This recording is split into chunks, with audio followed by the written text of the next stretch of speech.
Good afternoon, everybody, and welcome to our webinar today, Decoding Lean, the Key to Efficient Project Delivery. Joining me today is Dr. Bhargav Dave, who is the CEO and co-founder of Visilean. We also have Paramjit Lota, who is the solution specialist here at Visilean.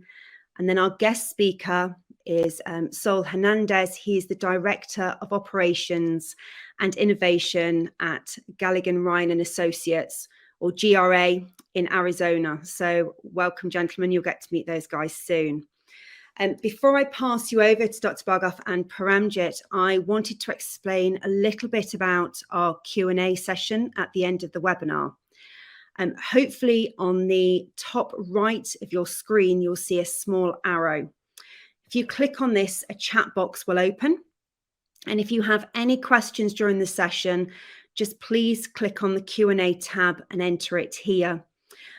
We aim to cover as many questions as we can at the end.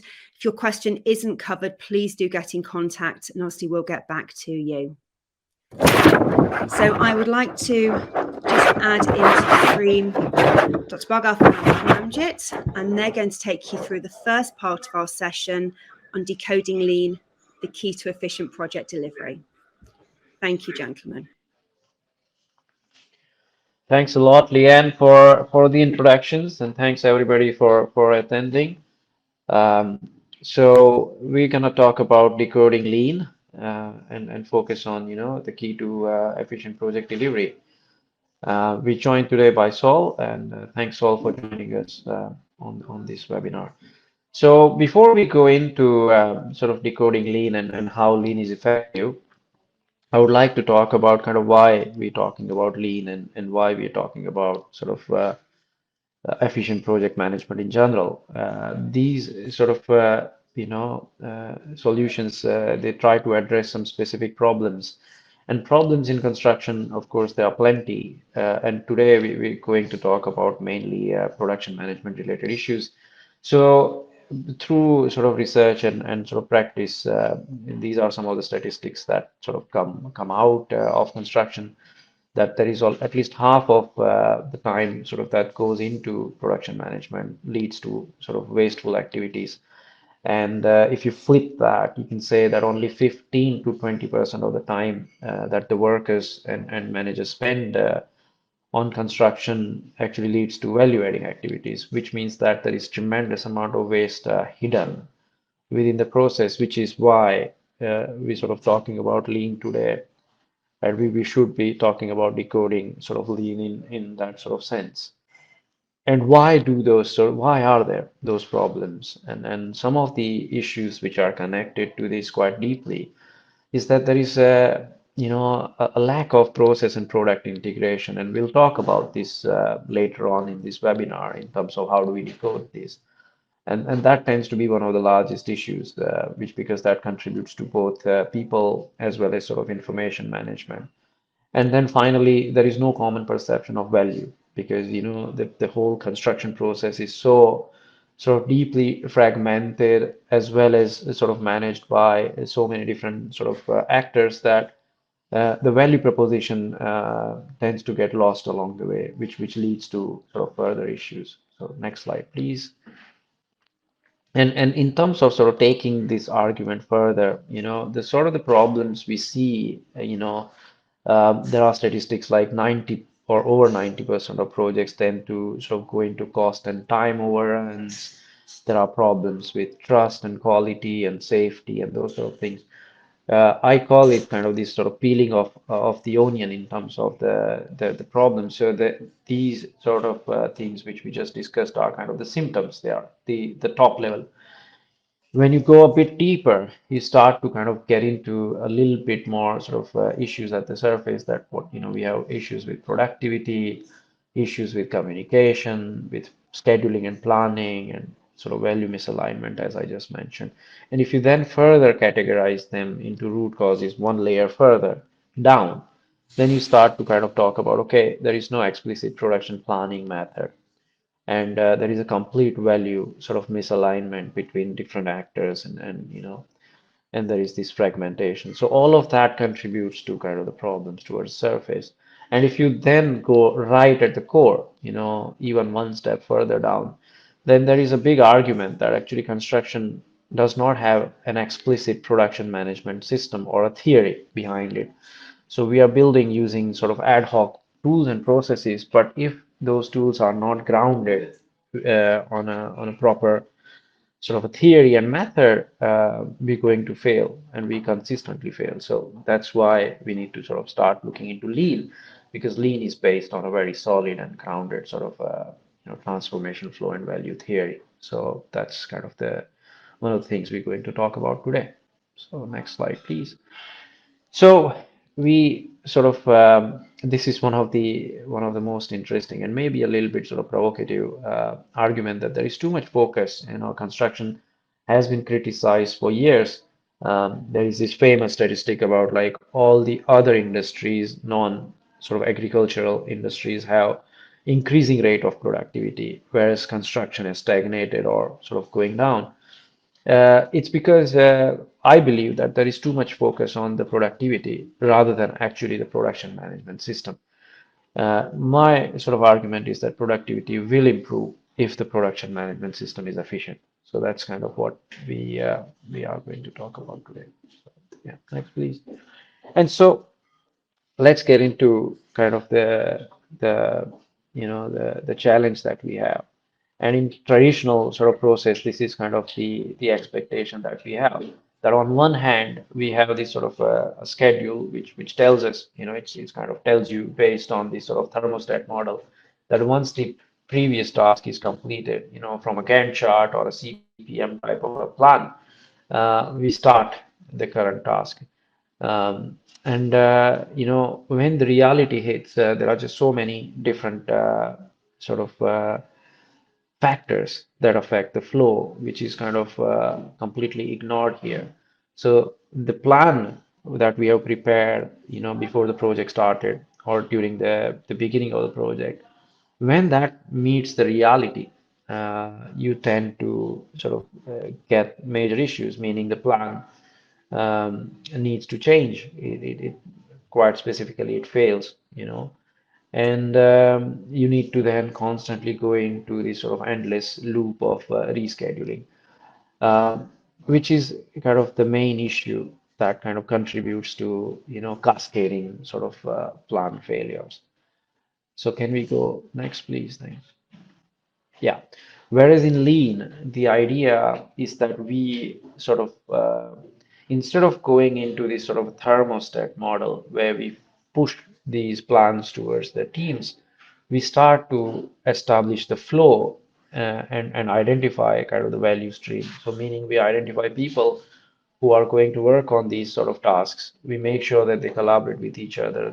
We make sure that there is a flow established between kind of, various tasks and sort of the supply chain, and then eliminate the unnecessary actions. Unless we establish that flow, we're not going to be able to remove the waste from the processes. So the traditional model that we have, this thermostat model, does not really contribute to that sort of elimination of waste. So next, please. Yeah. So what's missing in the traditional, this thermostat model, the preceding task and succeeding task sort of argument that comes from CPM? And this is not an argument against CPM as such, but it's that it's missing something very substantial and very fundamental, which is that it does not take into consideration all the different flows which contribute to the success of that task, whether it's the starting of the task or the completion of the task. So we need all these sort of different resources or different information in order to sort of complete a task. So all the construction design, the materials, the workers, and so on. And this forms the, in the last planner system in Lean, this forms the crucial aspect of the make-ready process, which kind of then tend to establish the flow. And the other major factor here is that there is also the element of making sure that there is collaboration, because collaboration and sort of that also tends to establish flow within sort of your supply chain. So those sort of two major critical things are, they need to be addressed. So that's what we miss in the traditional methods. Next, please. So how do you establish flow? And this is the most critical aspect in decoding lean. And yeah, next, please. Yeah. And so, as I mentioned, there are these two sort of things at play here.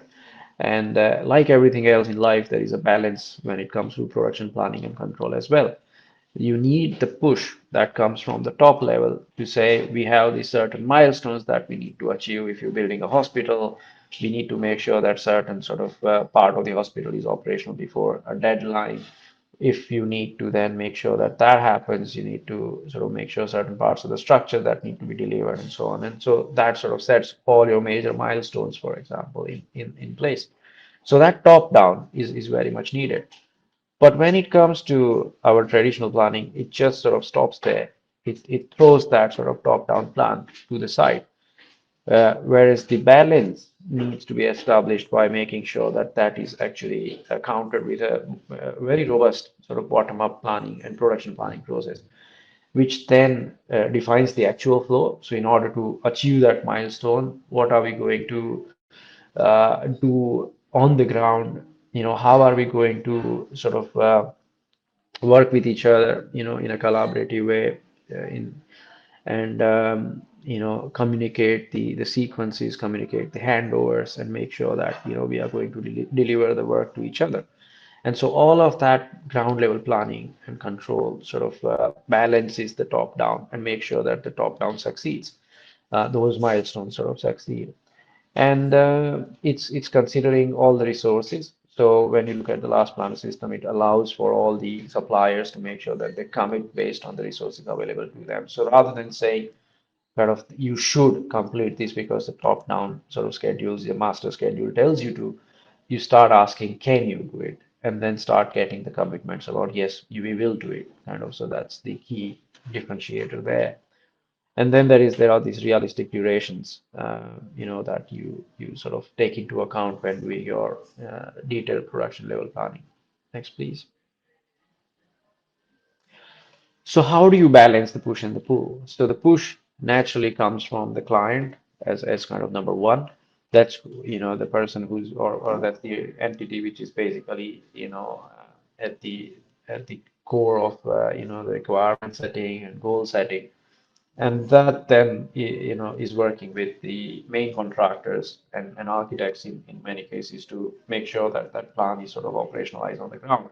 So the master planning and the push comes from these sort of two entities, which is then sort of converted into a further push down the supply chain line, which is where then you need the pull in order to make sure that those suppliers, the subcontractors, the trades, and the vendors, they start to pull from the milestones and make sure that they then take control of the processes on the ground. So they break down this sort of master program into phases and sort of micro planning with look ahead and weekly and even daily level of planning and make the job site ready to kind of avoid disruption and ensure that there is continuous flow in operation. So next, please.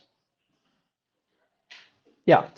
And we then can augment that with sort of this product and process integration, as I mentioned earlier. So there are two critical aspects when we need to kind of, and how do we need to deliver a project, which is kind of the process side, which comes from lean here.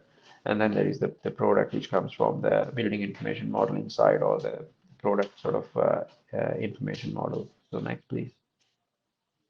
Yeah.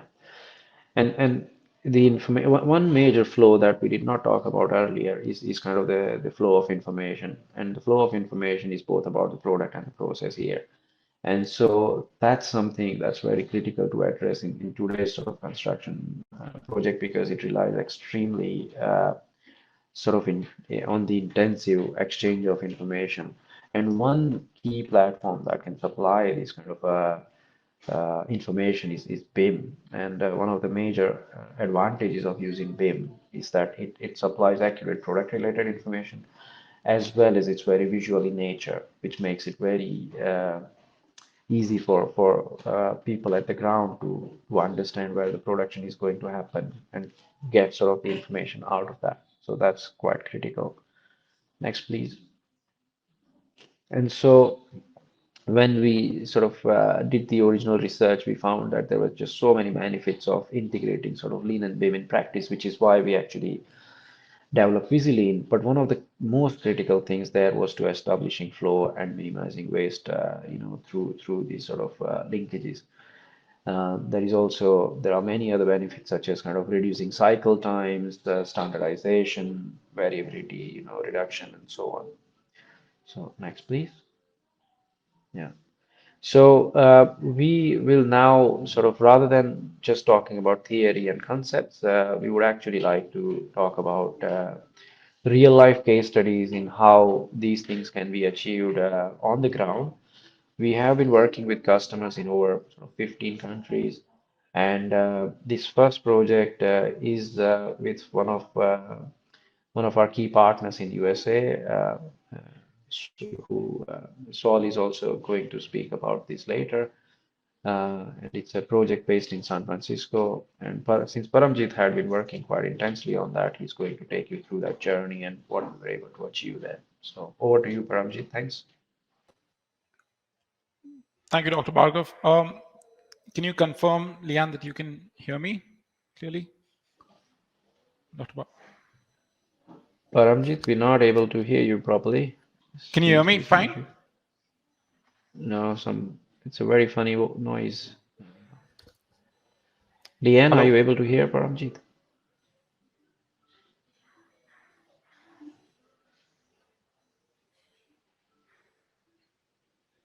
Leanne's confirmed we can hear you well.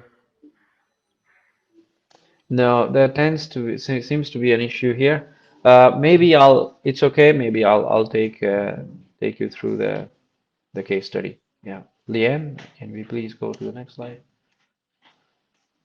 Okay, so the project is basically a retrofit of UPS units at a major data center site in San Francisco.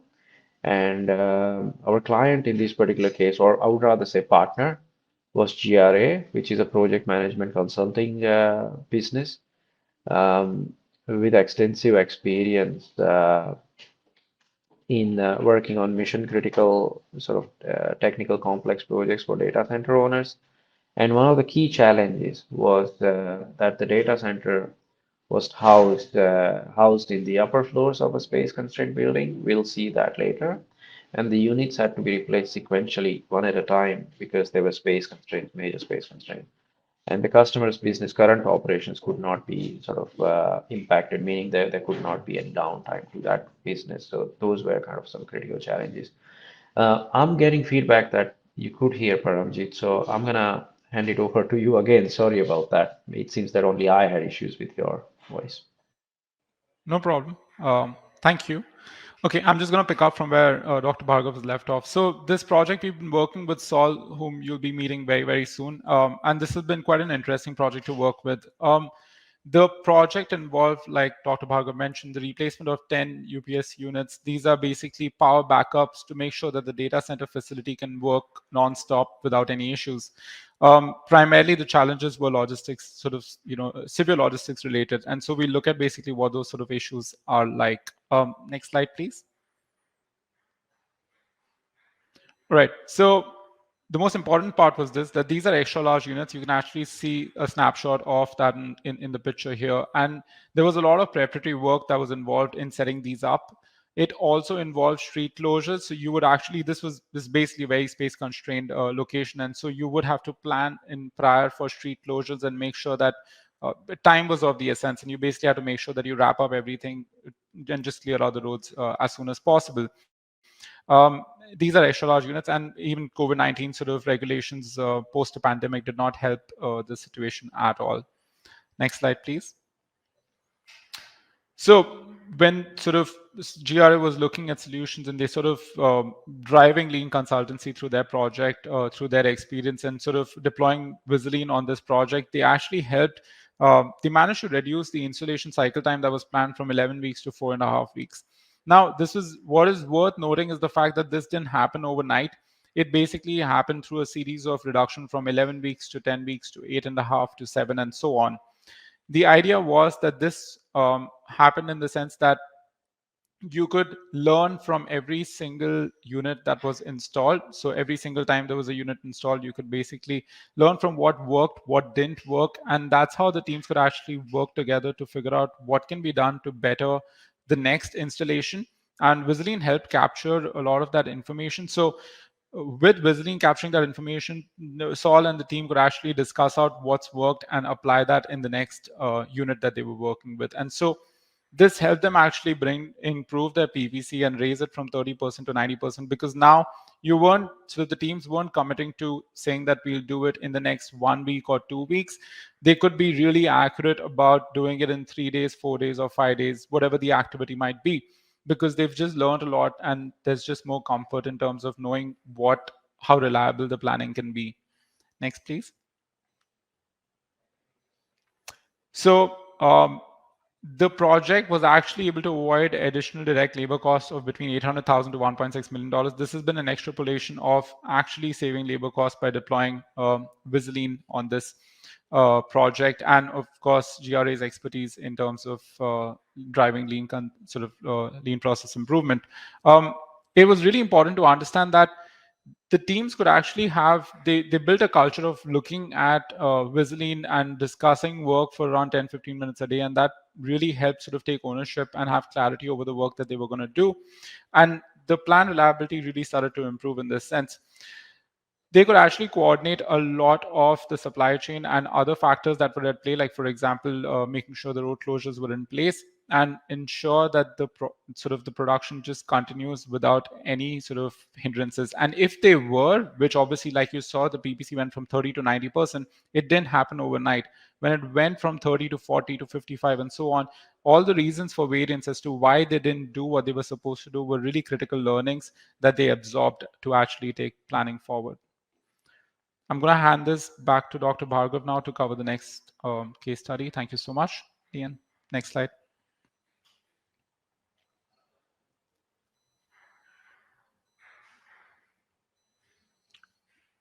Dr. Bhargav?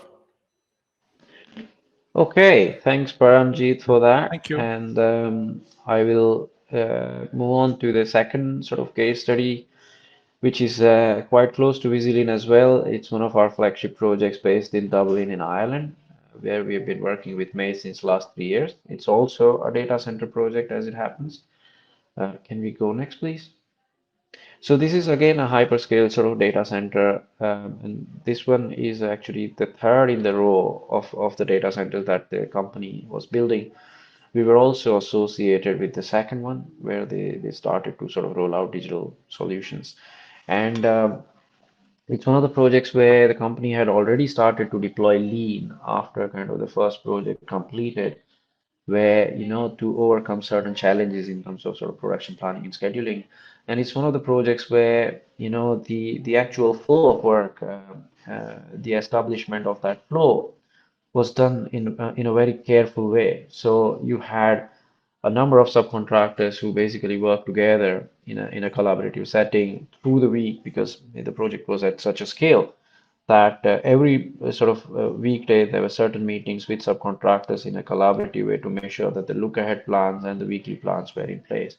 And all of that, as you can see in the screen here, was done in such a way that both the last planner process, or the ground level sort of production planning process, is integrated with the model to visualize where the work is going to be, what's the current status of the work, are we going to be able to deliver it on time, and so on, as well as looking back once the week has completed, in terms of have we been able to achieve what we actually promised to do, what are the main lessons to be learned here, and sort of why did not the things that sort of complete that should have completed. All of this information was connected to mobile apps to kind of give workers access to the information in the field and make sure that the collaboration is in real time. Next, please. This is actually quite critical, or it became quite critical during the COVID times when the teams could not actually work. All of the team members could not be at the site together. And a lot of the meetings had to take place through virtual means like Microsoft Teams and so on. And the daily hurdles sort of happened, with the team sort of joining remotely. So the production planning sort of granularity had reached a point where, they were doing these daily activity briefing sessions using the application and making sure that everybody was aware of what the plan was at sort of that level. Next, please. So again, the major achievements by making sure that the processes were established to make sure that there was flow in the process. The first data center, as you can see from this graph, it took 21 days, 21 weeks to fit out a data hall. The second project, where they started to deploy lean, but without the digital means, it took them 16 weeks to sort of fit out a data hall. And when they started to deploy lean in a digital way with the integration of BIM and started to kind of really then mine the data and analyze the data in terms of improvement, it took them 9 weeks to actually fit out a data hall, which was remarkable, as you can see. In some cases, the program efficiency was improved up to 43%. Defects were reduced by 60%, and there was sort of 50% reduction in labor spend. So some very, very major achievements. This project has gone on to win awards. We have won awards based on this case study as well. So it's very important to understand that once you establish the processes and the flow at the ground level, you start to reap the rewards once the system like Visilean is then deployed at the ground. Next, please. So just to conclude, yeah, that's kind of Kevin McHugh, who is an associate director there, who's one of the champions for Maze in deploying Lean on the ground, as well as deploying Visilean and digital tools, other digital tools. And we've been working very closely with him in order to kind of make sure that the processes are aligned with the digital systems which are kind of being deployed there. So yeah, I'll close with that. So thank you very much for your time, and over to you, Liam, for the session with Saul. Wonderful. Thank you very much, Dr. Bhargav. Very much enjoyed that. I think it's always interesting to look at the theory behind lean and where it came from. But the bit I always find amazing is how that is used in everyday scenarios, and how we can take technology and we can move the construction industry forward to get some real tangible benefits. So I'm absolutely delighted you are joining us today. We had a discussion before this webinar that was absolutely fascinating to me, and I'm hoping that that the same will happen. Same will happen now, and you can share your wealth of experience with everybody. We heard from Dr. Bhargav about how lean can aid decision making, which is really vitally important in construction now. Can you tell me about how you do this at GRA? I certainly will. Thank you again. Appreciate this opportunity. Good day, good afternoon, and good evening to all the people out there. Yes, it's funny. Looking through the presentation by Dr. Dave,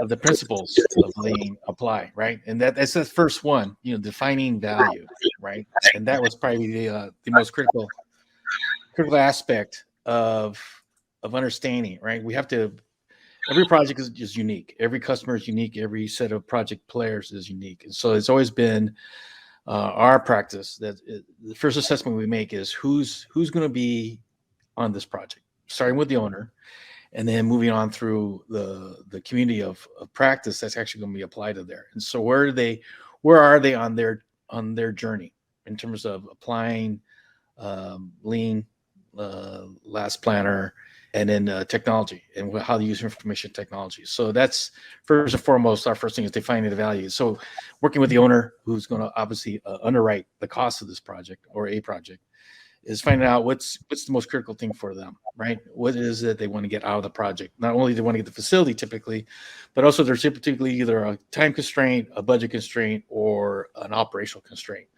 So we need to take that in consideration. And the same thing with the rest of the team, the people who are going to provide the services, all the vendors, all the contractors, what have you, is also documenting and finding out what it is they're focusing on. And then at the end, of course, is the collaboration. That's the conversation is, look, the only way we're going to have success for everyone is we have to maximize the greatest good. And so how do we work towards that? And that's really the first set of conversations. And as we unravel, and we talked about, no project starts out perfect. No plan ever successfully is engaged right off the top. It takes time. Mm-hmm. And so as Paramjit talked about earlier, the particular project that we were talking about earlier, start out, the hopes and wishes was for 4 weeks, and the reality hit, and it took the very first one 11 weeks. And so we had to make some assessments, and working with the people who we had to work with, transform them from the way they were working and approaching to applying lean methodologies to their work. So that's the foremost, is that framework of lean allows us to say, hey, let's redefine what success and what value means for everyone, and so that we're all aligned. And that's, I think, one of the biggest things is gain alignment. What does the success look like for all of us to get us through this project? That's really interesting. It's interesting how you're doing that up front and actually monitoring it all the way through as well.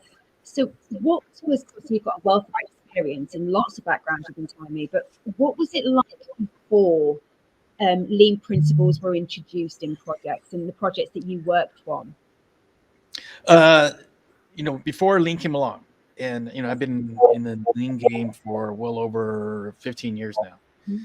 And I came into the construction world. I've been in construction going over 20 years now. It was very chaotic. When people talk about working in silos, quite literally was in silos.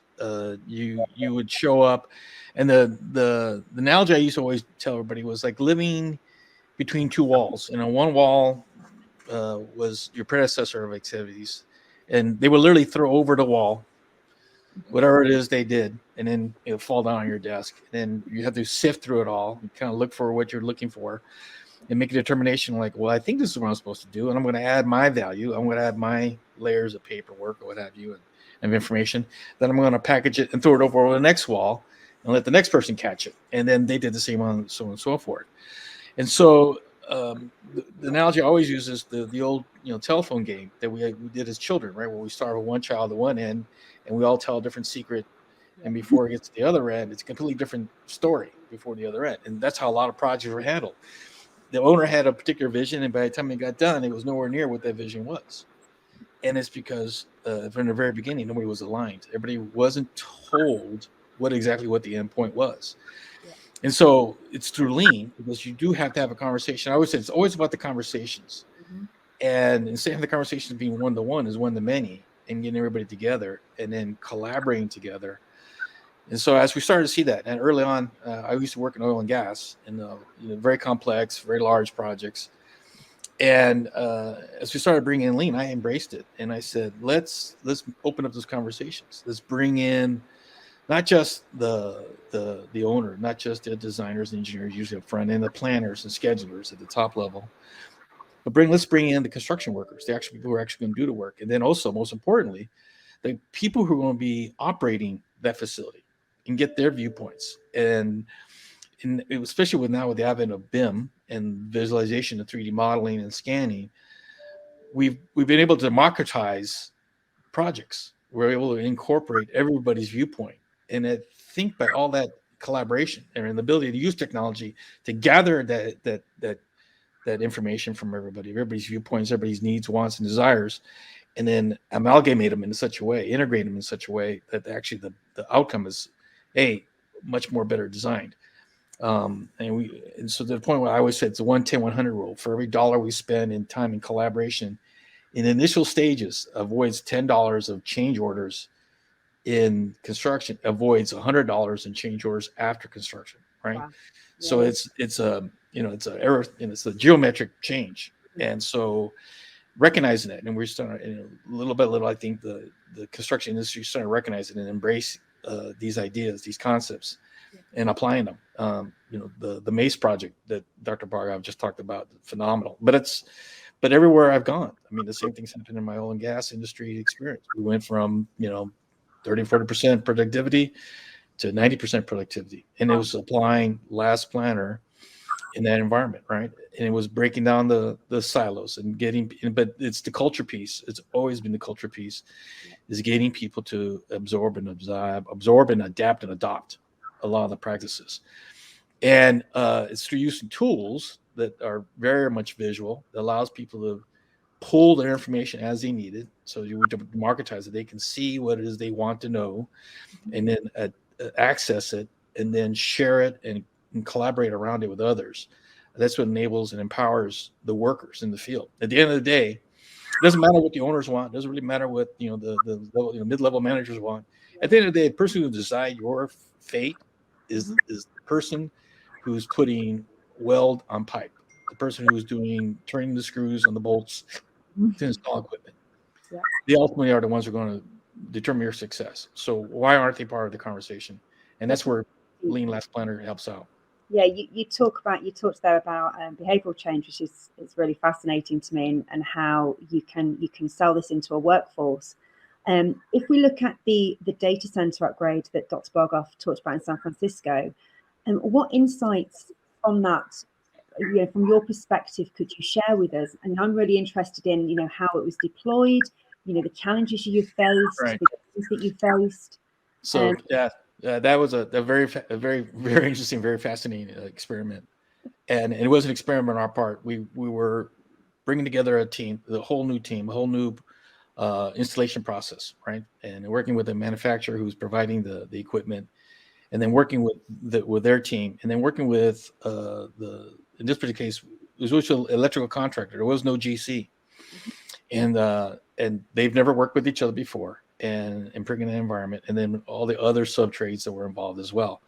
So getting them to adapt and adopt, that was the first thing. And we knew we could not go in there with a hammer and say, okay, thou shalt do this. That's totally antithetical to the lean process. So we need to get their trust, because lean is about trust and the ability to voice your viewpoints in a trusting environment. So the first thing we had to do was create the trusting environment. And so in that particular case, we let work go. We said, okay, use whatever method you want to use. Let's see what happens. And so we did it. We observed, we recorded, we got the data down, and then we shared it back and said, look, this is what we observed. This is what we saw. Can we find some improvements? And people saw that and they said, yes, let's take ownership. We were all aligned. Yep, that's not going to help us get to where we want to go. So let's move to the next course. And so, people brought forward, well, we have our own lean. I said, okay, let's use your lean. So people brought their own tools. In this particular case, an Excel spreadsheet. I said, okay, we could go that route. And so we allowed them to do that. And we got a little bit of improvement. And then I said, look, I got this tool. Let me show it to you.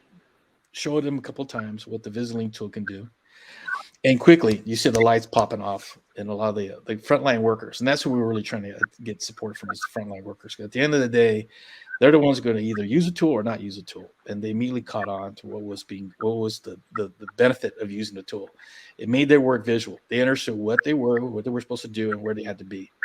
But also, because of our planning sessions, allowed them to direct their own future, their own fates. So they bought in. And because they had the ability, we gave them rights right off the top. At first, I was a little apprehensive, but we gave them rights. They could move task around, they could reorient, they could redo it on the fly, what have you, so long as you kept everybody apprised. And sure enough, they embraced it. They took ownership. And what we're starting to find is the behaviors we wanted to have happened naturally. And they started improving on themselves. That's how we quickly went from 11 to 9 to 8, and then quickly down to 4.5. Yeah. Is they started understanding the process, and that they took ownership of their work and how they would work with each other, more importantly.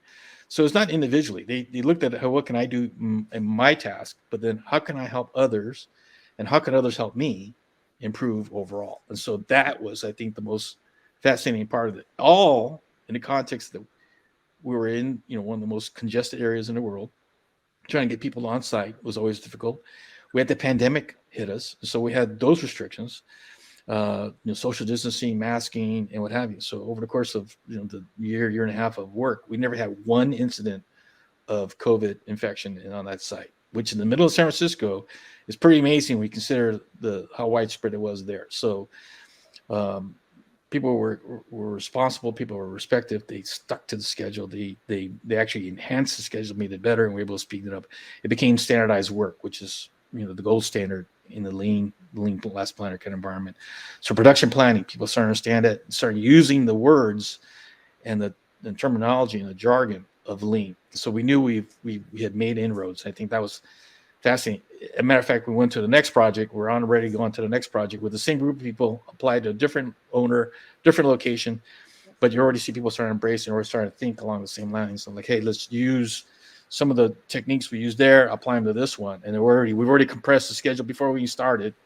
Mm-hmm. So that's the value is once you infect people with this idea, it does grow, and they do embrace it, and they do continue to move on with it. I love that. It sounds like it's a really empowering tool for the workforce when they're using it and embracing it, which is amazing. From a client's perspective, the people that you were obviously working for, what was the kind of benefits that they came back to you and they said they saw on the project as well? No, quick, when obviously they're the ones who are paying the bill, and they're always very nervous. And then there's a place for master schedules, and those master schedules are really for managing the expectations of the management level and above to the owner, right? So that's just a big picture.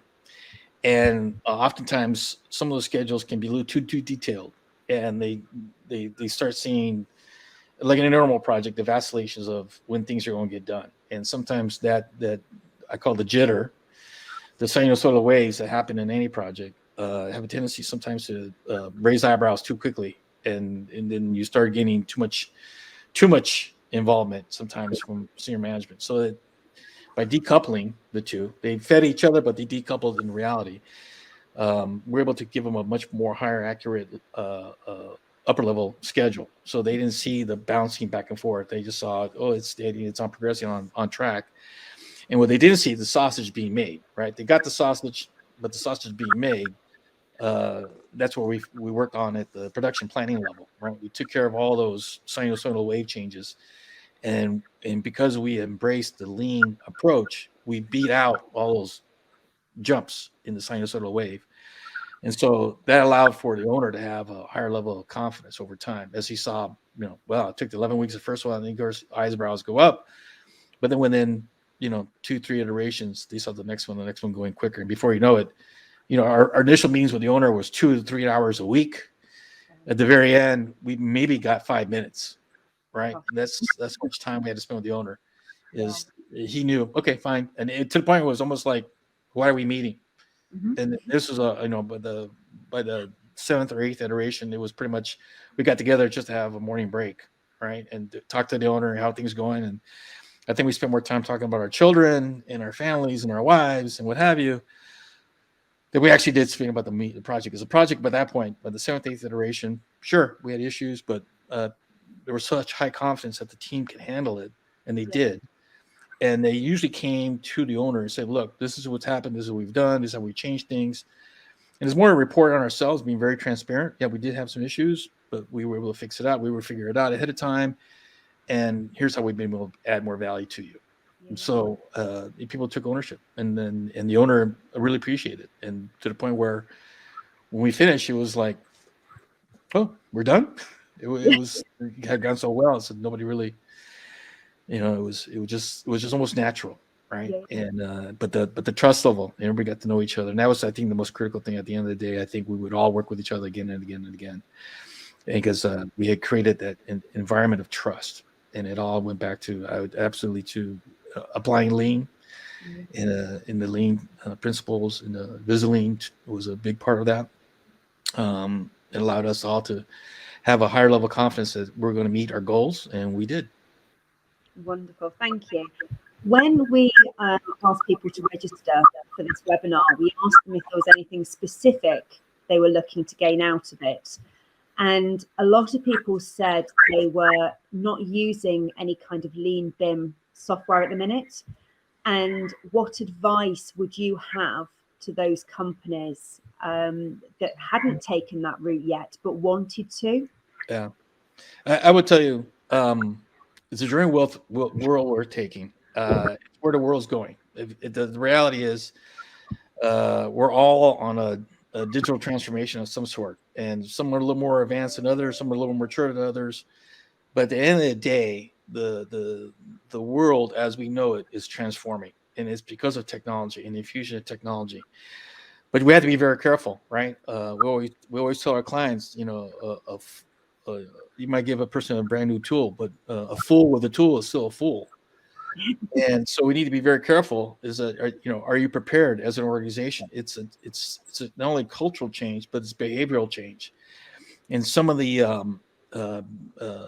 relationships and the power relationships within our organization are going to change, and you're going to democratize the way work is done. So yes, the person at the top who writes the check for a project is still going to put out, here's my general requirements, here's what I need to get things done, we need to appear, and then at that point the rest of the team has to take ownership of it, and that's where the real power has to be. So we have to be able to listen both ways. It's a conversation. It's a two-way conversation, not top down and then that's it. It's bottom up as well. So you want that feedback. You want that the 360-degree view of the world, and because it's by incorporating all those voices in on our project is where you get the information. Hayek always said it's the local information. Whoever's got the local information is really the most important person. So whoever's got the supply chain, who's closest to the supply chain, who's closest to the workforce, what have you, they're going to give you the real truth. And it's uncovering the truth and raising that truth up to the level of a level of visibility. And that's why BIM, the design is there. So what's in the design? How can I see it as a constructor, as a laborer, or what have you? I see the world like we all do, right in front of us. So if I can compare it to the model, I could pick and show it. I want to do that part and this part. I commit to doing that and that because they can see it. And then they can go back to the real world and actually kind of like, oh yeah, this correlates. I can see it. I can actually commit to it. And so that feedback loop becomes natural normal.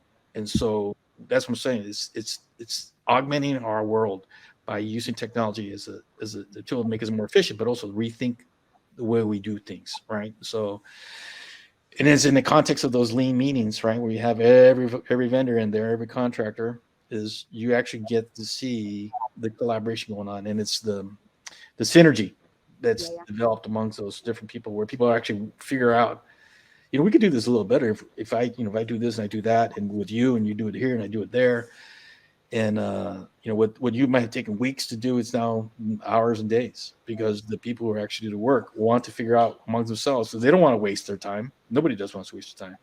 So on their own, they'll figure that out, which is why we're changing. The world is changing, and I think technology allows all of us to have a voice and have a say, and then collectively we get better. So it's like Dr. Bhargav said, it's not focusing on the individual, it's focusing on the whole, but how the individual as an individual, how do I impact the greater good, right? How do I contribute to the greater good?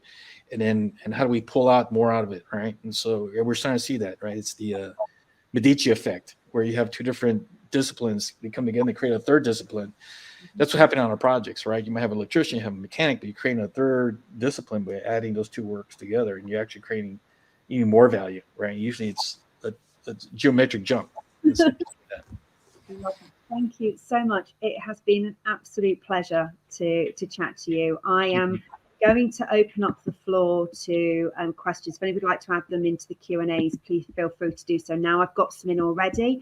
So I'm just going to bring Dr. Bhargav back into the realm as well. Hopefully he's still with us. There we go. Brilliant. Just going to see your mic on. I'm going to come to you first, Dr. Bhargav. One of the questions we asked is, what, according to you, is the ideal recipe for balancing process and technology? That's a very good question. I think the main thing to do, as Saul actually mentioned, is to kind of align people and make sure that everybody understands, what we're going to trying to achieve. So making sure the process goes first with the people, they understand what we're trying to achieve, including the client, so the entire team is clear. And Saul mentioned you're going to have the sinusoidal curve, you're going to have that. So how are you going to address those things? And then introducing technology to improve things is really critical. So yeah. Brilliant, thank you. So I'm going to come to you now. I've got one here that says clients and owners see the benefits of using a company like GRA to improve their processes, but they've never really believed technology is a requirement, or it's actually the general contractor's responsibility.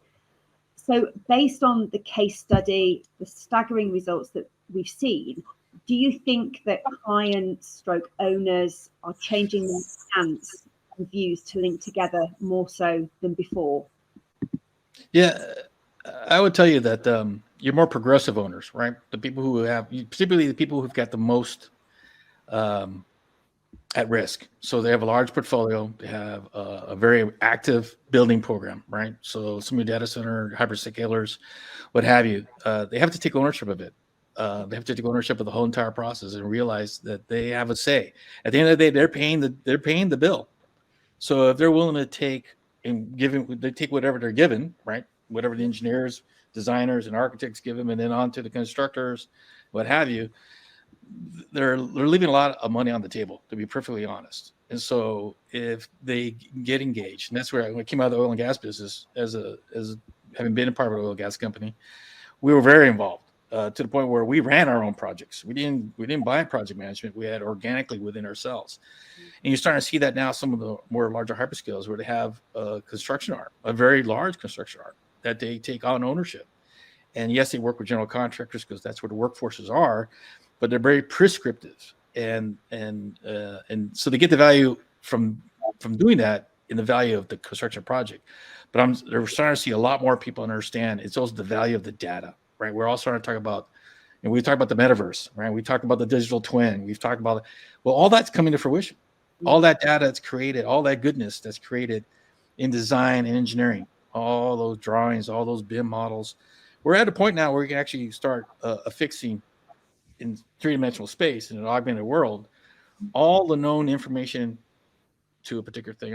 We did this in oil and gas where we would have a digital twin, and every bit of information, every document, every artifact that was generated with regard to, let's just say in a 3D model, there's a pump.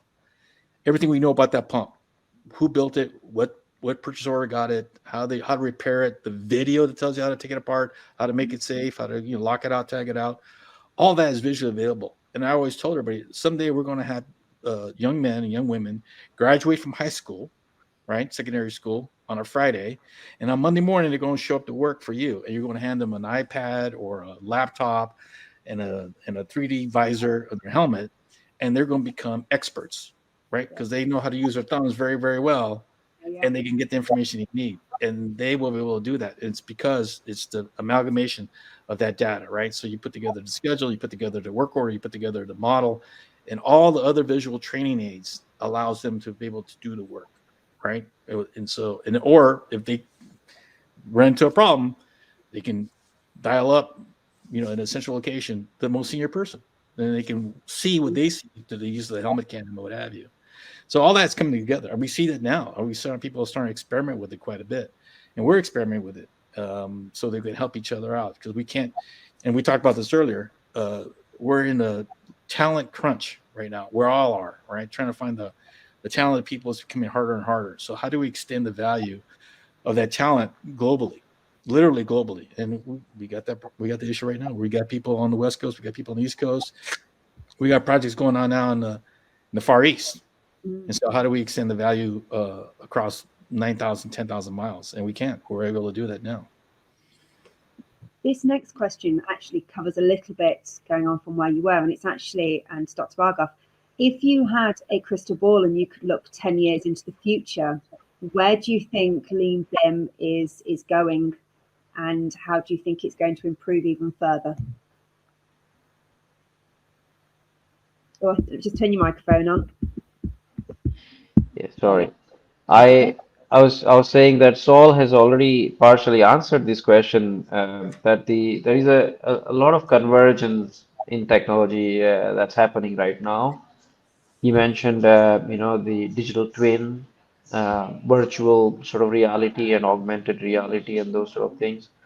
There is sort of, or there will come a time when we will stop talking about these sort of individual, like, lean and BIM and so on. It will become more integrated and embedded, yeah, as a process in how we actually do things. It's funny, when I moved to Finland and we had a project called BIM for Lean, and we were actually going to companies there and say, we're going to, talk about lean and how do we implement and so on. And they said, we've stopped talking about that like 5 years ago. It's become so embedded as a part of the process that we don't want to, because if we mention it, it means that we're still trying to deploy it. But since we want to kind of create that feeling, and also that because it's taken us so long, that we don't want to talk about it. It's just become the current, the embedded process. And I think many organizations are reaching that maturity now, in different ways, and they may not talk about lean, anymore, because it's become part of life now. Same thing with BIM. I mean, when CAD happened, I still remember that revolution, because my father bought the license back in the late sort of 80s, early 90s, and you moved away from the drafting to kind of CAD. Nobody then spoke about, like, as if CAD is something new, because that just became, you know the way of life for all the engineers and architects and so on. And BIM is not going to be any different, but there is a marked difference in what Saul just mentioned, that BIM has that extra capability of bringing all that information, the asset information. I wrote a case study in 2009, Maryland General Hospital, where, that was exactly what Saul was saying. It was exactly done, that a pump would have all the information. It was a hospital, so all the medical equipment would have that embedded information within them. That was using Tekla at that point, and that was handed over to all the to the owners. And I think that is not far. I mean, as a reality, that we will be able to sort of have this sort of system which hosts all that data.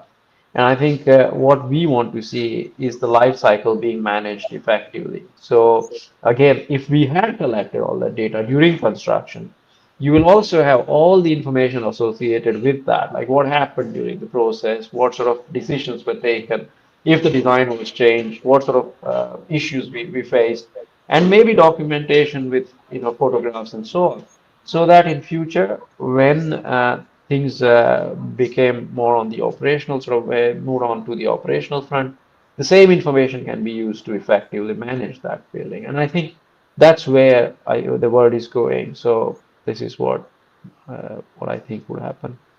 Thank you so much. Thank you. I'm sorry I've not been able to get through everybody's questions. I would like to thank again Saul from DRA, Dr. Bhargav, Paramjit from Visilean. It's been an absolute pleasure talking to you both today. If anybody has any questions for us or would like to touch base with us, please do get in contact. We love a good chat. And thank you so much for being part of this Visilean webinar today. And I hope everybody has a good rest of the day wherever you are in the world. Thank you, everyone. Thanks, Leanne. Take care.